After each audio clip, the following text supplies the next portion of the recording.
এবং পুলিশের যতটা নিরপেক্ষ থাকবার কথা ততটা নিরপেক্ষ নয়।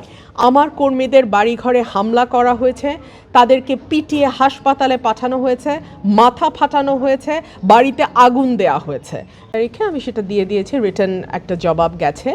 আর আজকে আমি ইসিতেও একটা জবাব নিয়ে এসেছি।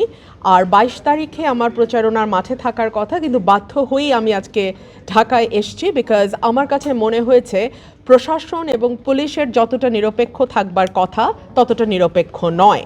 আমার কর্মীদের বাড়িঘরে হামলা করা হয়েছে।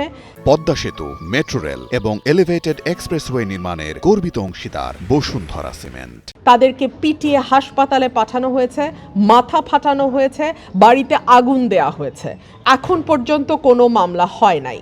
সো আমি নির্বাচন কমিশনকে অবহিত করতে এসেছি যে যেহেতু আমি একজন স্বতন্ত্র প্রার্থী এবং আমি বড় দলগুলোর বিরুদ্ধে আমাকে লড়াই করতে হচ্ছে, প্রশাসন যদি এখানে একদম স্ট্রেইট নিরপেক্ষ না থাকে, তাহলে আরেকটা 5ই অগাস্টের মতন কিংবা 2018 নির্বাচনের মতন আরেকটা নির্বাচন যদি হয় বাংলাদেশে, তার পরিণতি ভালো হবে না, কারো জন্যই ভালো হবে না।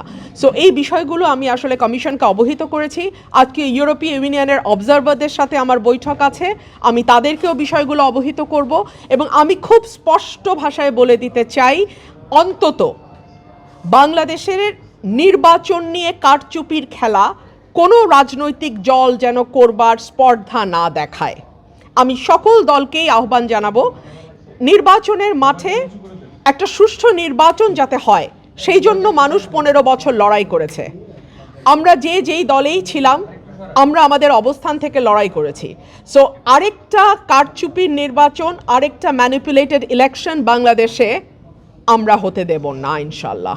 নির্বাচন কমিশনের ভূমিকা কেমন? এবং আপনি এই অভিযোগগুলো যদি শেষ পর্যন্ত থেকে যায়, এই কাহিনী মানে যেটা হচ্ছে আপনার সঙ্গে, শেষ পর্যন্ত নির্বাচন মাঠে থাকবেন আপনি?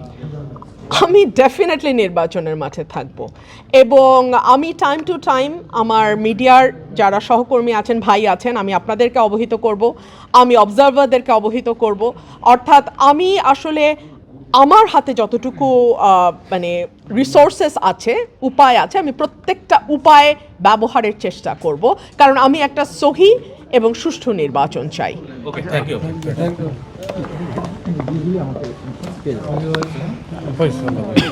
শেষ পর্যন্ত